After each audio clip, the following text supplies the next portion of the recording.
We'll get back to counting down. Finish WSGN's countdown, or trying to finish WSGN's countdown from the week of September 30th, 1966 in just a few minutes. But I want to reach out and play another Lost 45 from Billboard's Hot 100 the week of October 1st, 1966. Just did a record by Dusty Springfield. Now, let's talk about Ronnie Dove.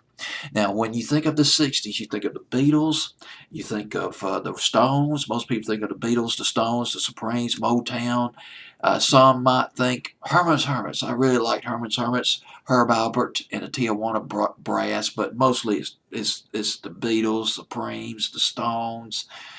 Oh gosh, who else? I'm trying to think of who else. Turtles, Beach Boys, Jan and Dean.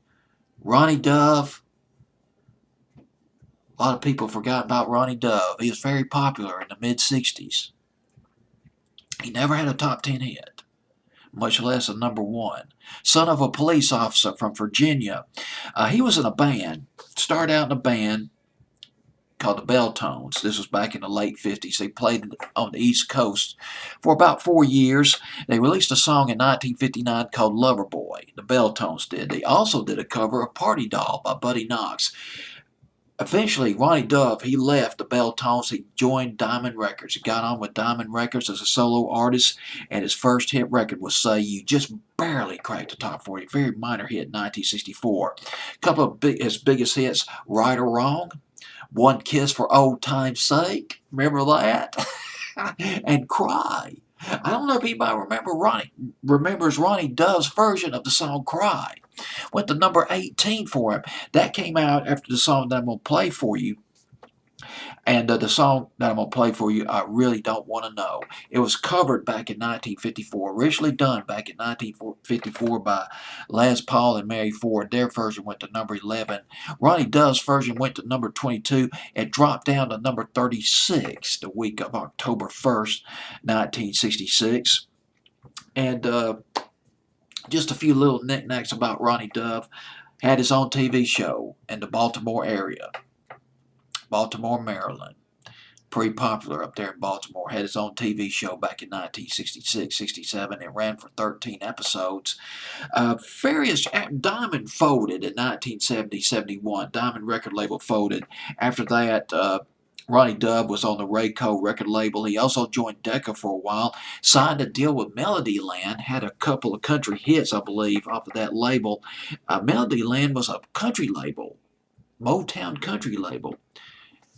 Ronnie Dove opened his own nightclub in the 80s. It might have been the late 70s, but he was at his own nightclub, singing his old records from back in the 60s, still performing. That's my understanding. Got a nice website up. I think he was going to retire in 2014. He got ill, but he's feeling better. I've heard that he's still, or according to his website, he's still out there performing. And according to his website, this is kind of unusual. Now, you got to keep in mind about Ronnie Dove. His songs were pop/country, similar in technique to Johnny Tillotson. And that's one that comes to mind, but there are others. But in 1965, Ronnie Dove got a Cashbox Awards. Got some Cashbox Awards from Cashbox magazine. Best Singles Male Vocalist and Best R&B Male Vocalist. Of course, the guy did have a little bit of soul. Wouldn't call Ronnie Dove a blue-eyed soul artist, though, but still, Heart of Soul, still in those lyrics. Plaintive song, I Really Don't Want to Know. Ronnie Dove. Billboard's Hot 100. Modern hit. Summer, fall 1966.